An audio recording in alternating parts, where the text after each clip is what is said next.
से पहले आपके दिल में ये स्मरण होना चाहिए, किसी का घर कच्चा होगा चलेगा,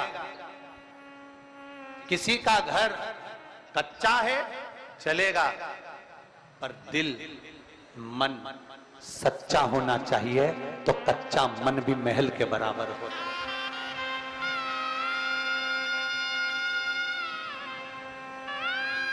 घर कच्चा है ना चल जाए,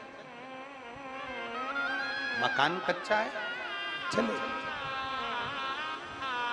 बहुत बड़ा महल बना दिया, बहुत बड़ा घर बना दिया, बहुत बड़ी अटारी बना दी, और मालूम पड़े बेटा बहू अपने कमरे में, छोटा बेटा अपने कमरे में, बड़ा बेटा अपने कमरे में, बड़ी बहू अपने कमरे में, छोटी बहू अपने कमरे में, सास ससुर नीचे हॉल में अपने कमरे में, 4 मेहमान घर में आ जाएं। बड़ी बहू के मेहमान आते हैं तो बड़ी बहू ज्यादा काम करती है, छोटी बहू के मेहमान आते हैं तो छोटी बहू ज्यादा काम करती है, सास के मेहमान आते हैं तो सास ज्यादा काम करती है। जरा विचार करिए, महल बड़ा होने से, अटारी बड़ी होने से कुछ नहीं होता। शिव पुराण कहती है, घर अगर कच्चा भी है और मन अगर सच्चा है तो मेरे शंकर को आने में देरी नहीं लगेगी, मेरे शिव को आने में देरी नहीं लगेगी, मेरे शंकर को प्राप्त करने में देरी नहीं लगेगी। अभी अभी श्रावण में एक होड़ लगती है, श्रावण के महीने में एक होड़ लगती है, श्रावण के महीने में एक होड़ लगती है। मैं 1000 बेलपत्र शंकर भगवान को चढ़ाऊंगी। अभी अभी आप भी सुनते होगे, बोलो तो सही जरा, विधि सवाल हो, बोलो सुनते हो कि नहीं सुनते? अरे बोलो तो जम के, सुनते हो? कोई कहेगा 1.25 लाख बेलपत्र चढ़ाऊंगी, 1000 बेलपत्र चढ़ाऊंगी, 108 बेलपत्र चढ़ाऊंगी, 500 बेलपत्र शंकर जी को चढ़ाऊंगी। शिव महापुराण में ये कहीं पर नहीं लिखा कि आप शंकर भगवान को 1.25 लाख बेलपत्र चढ़ाओ कि 50,000 चढ़ाओ। शिव महापुराण में इतना जरूर लिखा है कि अगर आपने अपनी जिंदगी में एक बेलपत्री का पेड़ लगाया है तो एक बेलपत्र चढ़ाने के तुम अधिकारी हो।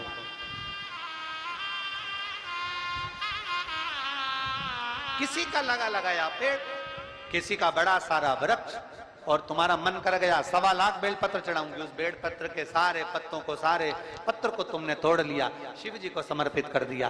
बेलपत्र का वृक्ष भी सोचता है, जिंदगी में एक पेड़ ना लगाया, जिंदगी में एक वृक्ष ना लगाया, जिंदगी में वृक्ष को कटवाया पर लगाया नहीं, और वृक्ष लगाया नहीं और बेलपत्री का पत्ता तुम शिव जी को चढ़ाओ, मेरा ओघड़दानी स्वीकार नहीं करता। ध्यान देना, अगर शंकर को बेलपत्र चढ़ाने का शौक रखते हो और अपने मरने के बाद भी शंकर के मंदिर में बेलपत्र चढ़वाना चाहते हो तो एक बेलपत्र का वृक्ष लगाने का संकल्प लेकर अपने जीवन को आगे बढ़े कि हम भी एक बेलपत्र का वृक्ष लगाएंगे, जिससे हमारा वो लगाया हुआ वृक्ष का बेलपत्र भगवान देवादिदेव महादेव को समर्पित हो सके, भगवान शिव को चढ़ सके। एक संकल्प अपने भीतर होना चाहिए। एक नया ट्रेड आ गया, एक नया क्रम चालू हो गया, 1.25 लाख बेलपत्र चढ़ाएंगे।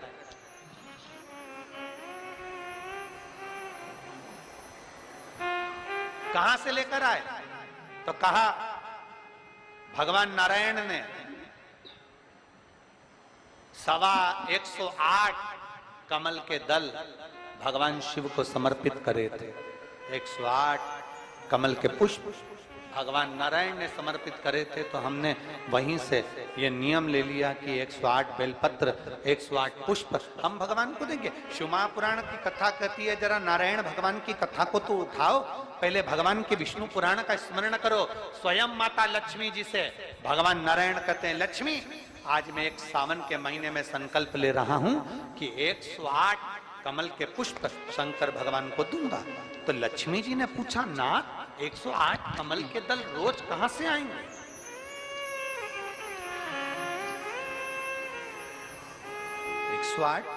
कमल के पुष्प रोज कहां से आएंगे? ये प्रतिदिन इतने सारे पुष्प, प्रतिदिन इतने सारे फूल जो हमें भगवान देवादिदेव महादेव को समर्पित करना है, तो ये 108 कमल के पुष्प कहां से आएंगे? इतना सारा कमल का पुष्प कहां से आएगा?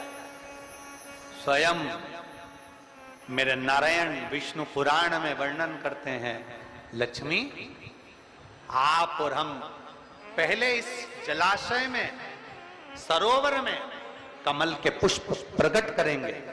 कमल के पुष्प प्रकट करने के बाद फिर हम 108 कमल के पुष्प भगवान देवादिदेव महादेव को समर्पित करेंगे। ये हमें सीखना चाहिए। शंकर भगवान को चढ़ाने के लिए कमल का पुष्प जब भगवान विष्णु तोड़ते हैं और भगवान शंकर को समर्पित करते हैं, उससे पहले मेरे नारायण कमल के पुष्प को पहले जल में रोपित कर कर उसका विकास करते हैं, उसमें कमल का पुष्प को पैदा करते हैं, जन्म देते हैं और फिर उस कमल के पुष्प को शंकर जी को चढ़ाते हैं। ये हमारे भीतर होना चाहिए। एक बेलपत्र शंकर जी को चढ़ाऊंगी, 100 बेलपत्र शिव जी को चढ़ाऊंगी, 1.25 लाख बेलपत्र शंकर भगवान को चढ़ाऊंगी, पर चढ़ाने से पहले इतना अंदाजा लगा कर रखो, क्या हमने एक बेलपत्र का वृक्ष लगाया है? क्या हमने बेलपत्र का पौधा लगाया है? और अगर बेलपत्र का वृक्ष लगाया है तो हम शंकर जी को एक बेलपत्र चढ़ाने के अधिकारी हैं। अगर हम नहीं लगा पाए तो इस बारिश में हमें संकल्प लेना चाहिए कि हम बेलपत्री का पौधा लगाएंगे और एक वृक्ष को तैयार करेंगे जिससे एक बेलपत्र शिव को समर्पित हो।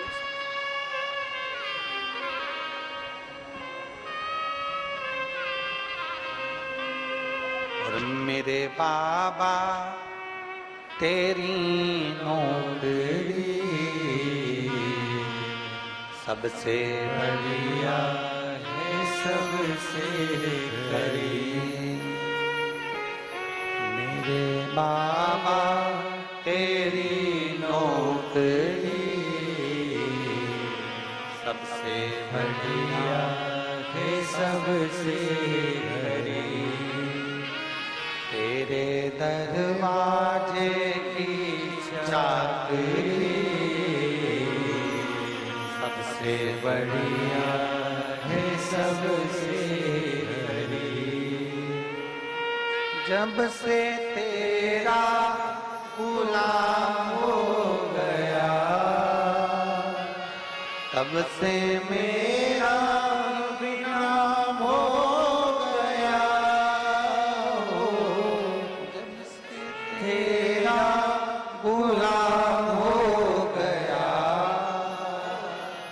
तब से मेरा विनाम हो गया। वरना भोगात क्या थी मेरे, वरना भोगात क्या थी मेरे। सबसे बढ़िया है, सबसे हरी।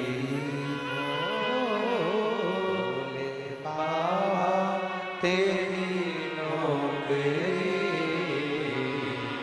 सबसे बढ़िया है, सबसे हरी।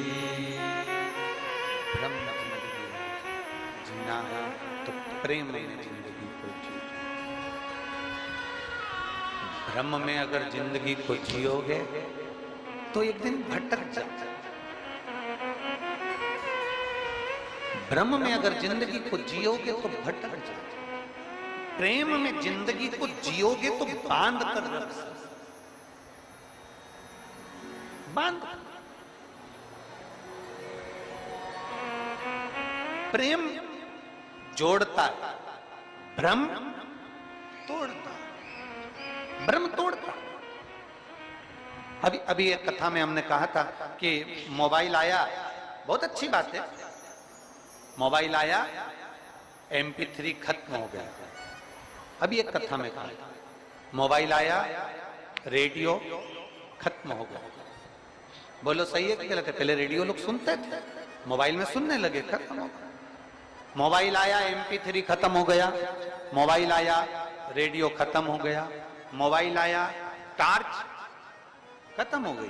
पहले लोग टार्च रखते थे, अब टार्च खत्म, मोबाइल चला। मोबाइल आया, MP3 खत्म हुआ, मोबाइल आया, रेडियो खत्म हुआ, मोबाइल आया, टार्च खत्म हुई, मोबाइल आया, पंचांग कैलेंडर खत्म हुआ। अब ब्राह्मण भी अगर मंत्र बोलते हैं या कोई संकल्प भी दिलाते हैं तो मोबाइल पर पढ़कर देख लेते हैं आज कौन तिथि, कौन बार, कौन नक्षत्र, कौन घड़ी, कौन पल, क्या चल रहा है, तुरंत देखा और बोलते। मोबाइल आया, कैलेंडर खत्म हो गया। मोबाइल आया, रेडियो खत्म हो गया, MP3 खत्म हो गया। मोबाइल आया तो ये सारे चित्रहार वगैरह सब खत्म हो गए और वही मोबाइल तुम्हारी पत्नी के हाथ में आया तो तुम भी खत्म। वही मोबाइल आया तो रेडियो खत्म हुआ, मोबाइल आया तो MP3 खत्म हुआ, मोबाइल आया तो टॉर्च खत्म हुई, मोबाइल आया कैलेंडर खत्म हुआ और वही मोबाइल तुम्हारी पत्नी के हाथ में अगर आ गया तो तुम भी फिर तो तेरा क्या होगा रे? फिर तुम जानो और तुम्हारा काम। शिव कथा कह रही, शिव महापुराण की कथा कह रही। अपने चित्त को, अपने मन को, अपनी बुद्धि को, अपने धैर्य को, अपने विश्वास को दृढ़ कर। षडानंद कार्तिकेय जी रुष्ट होकर श्रीशैलम पर चले जाते हैं। माता पार्वती जी विनय करती हैं, बाबा भोलेनाथ जी से कहती है माता पार्वती जी की वो श्रीशैलम पर चले गए, आपने भ्रम रखकर, आपने भ्रमित होकर ये बेटा श्रीशैलम पर चले गए। अब इसको वापस कैसे लाया? कोई चले गया, उसको लाने का तरीका क्या, उसको प्राप्त करने का तरीका क्या? अच्छा, बड़ा सोचनी बात होती है कि कई लोग ऐसा होता है कोई चले गया, अब उसको लाया कैसे जाए। वो तो मैं मां सरस्वती मानस मंडल विदिशा माननीय आचार्य श्री रवि कृष्ण शास्त्री जी और इनके साथ के पूरे यजमान परिवारों को सबको साधुवाद देता हूं। मैं विधायक महोदय को भी साधुवाद देता हूं, यहाँ के नगर पालिका अध्यक्ष को भी साधुवाद देता हूं, यहाँ के प्रशासन को भी साधुवाद देता हूं कि यहाँ माइक पे नाम नहीं लिया गया कि तुम आओ माला चढ़ाओ, तुम आओ माला चढ़ाओ, तुम आओ माला पहनाओ, तुम आओ माला पहनाओ। मालूम पड़े 15 से 20 मिनट तो माला ही माला, माला ही माला, माला ही माला में निकल जाता है। तो मैं माननीय शास्त्री जी को धन्यवाद देता हूँ, बहुत बहुत साधुवाद देता हूँ आपको कि आपकी ये जो क्रम चालू करा आपने, बहुत साधु था। हम 18 साल पहले की बताएं, आपके पास में माननीय पंडित जी बैठे हैं तो उनके स्मरण में होगा, एक बार हम नर्मदा तट पे कथा करने गए और नर्मदा जी के तट पर कथा थी और ऐसी नर्मदा जी बह रही थी और ऐसी कथा चल रही थी। अब वहां सारे सरपंच पटेल सारों का नाम, अब उसमें से लिस्ट में से एक नाम पढ़ना जो समय पर पढ़ता था, उस समय आशीष जी तो पढ़ते नहीं थे, तो उस समय जो पढ़ता था उसने उनका नाम लेना भूल गए। अब भूल गए, कथा का तीसरा दिन था, अब वो इतना उस्ताद नाम लेना भूल गए, उसको आ गया गुस्सा और गुस्सा आया तो वो ट्रैक्टर लेके आया और ट्राली लेके नर्मदा जी में खड़ी कर दी। ट्रैक्टर लाया और ट्राली में फंसाया और ट्राली उसने नर्मदा जी के अंदर ले जाके खड़ी करी।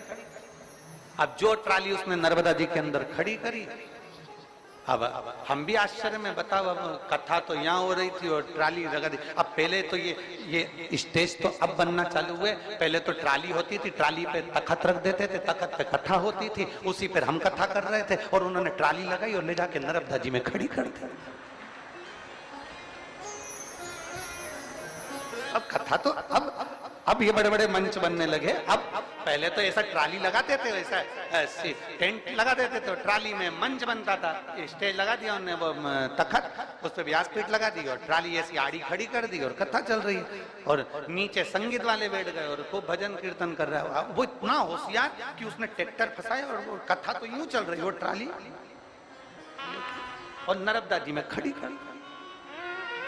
अब उससे हमने पूछा कि तू ये ट्राली नर्मदा जी में क्यों ले आया? कि उन्होंने मुझे नहीं बुलाया बस, और मुझे नहीं बुलाया इसलिए मेरे से माला नहीं पहनवाई, इसलिए मेरी ट्राली थी तो मैं ले आया, मेरा। तो मैं धन्यवाद दूंगा विदिशा की इस पवित्र भूमि पर। अच्छा हुआ कि आपने माला पहनाने का क्रम ही नहीं रखा। जो आए प्रेम से व्यासपीठ को दंडवत करें, नमन करें, प्रणाम करें और बाबा का जयकार करें। बोल बम का नारा है सारी समस्या का हल। एक लोटा जल का प्रतिबिंब हमने आज देखा। विदिशा वालों ने शंकर जी को जितना जल चढ़ाया था, शंकर जी ने तुम पे चढ़ा दिया।